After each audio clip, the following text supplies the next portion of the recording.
আসসালামু আলাইকুম সবাইকে। কেমন আছেন সবাই? আশা করছি ভালো আছেন। আজকে আমার রেসিপিটি হলো সিম ভর্তা। আশা করছি রেসিপিটি আপনাদের ভালো লাগবে। এই সিম ভর্তা গরম ভাতের সাথে খেতে দারুণ লাগে। এখানে আমি সিম নিয়েছি আধা কেজি। এই সিম দিয়েই আমি আপনাদেরকে ভর্তা করে দেখাবো।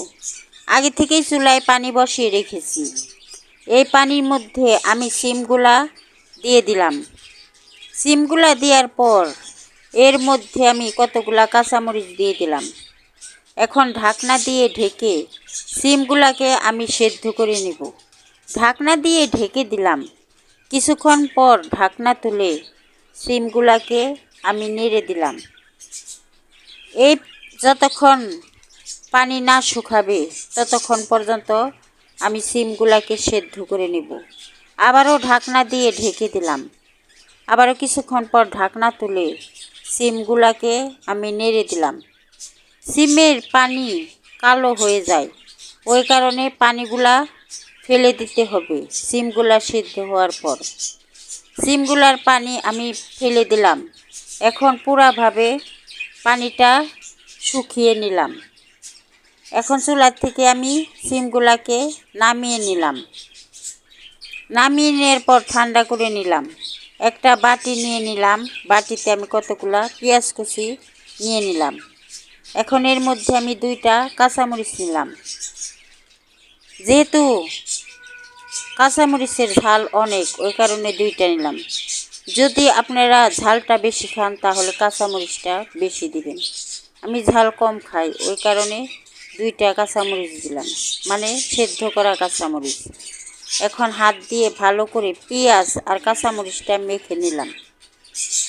এখন যে সিমগুলা সেদ্ধ করে নিয়েছি সেই সিমগুলা আমি পেঁয়াজ আর কাঁচামরিচের সাথে নিয়ে নিলাম।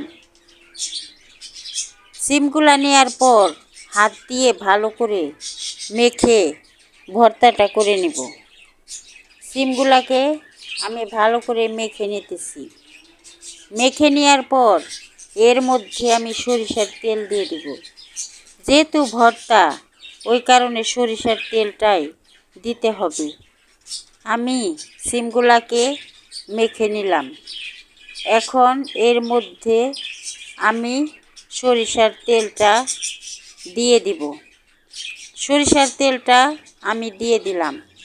সরিষার তেল দেওয়ার পর আবারও হাত দিয়ে ভালো করে মেখে নিব। সিমের মধ্যে অনেক আঁশ থাকে, সেই আঁশগুলা আমি তুলে ফেলে দেব। সিমের আঁশগুলা আমি ফেলে দিলাম। ফেলে দেওয়ার পর আবারও হাত দিয়ে ভালো করে মেখে নিব। মেখে ভর্তাটা বানিয়ে নিব। এখন ভর্তাটা হাত দিয়ে মেখে বানিয়ে নিলাম। ভর্তাটা আমার বানানো হয়ে গেছে।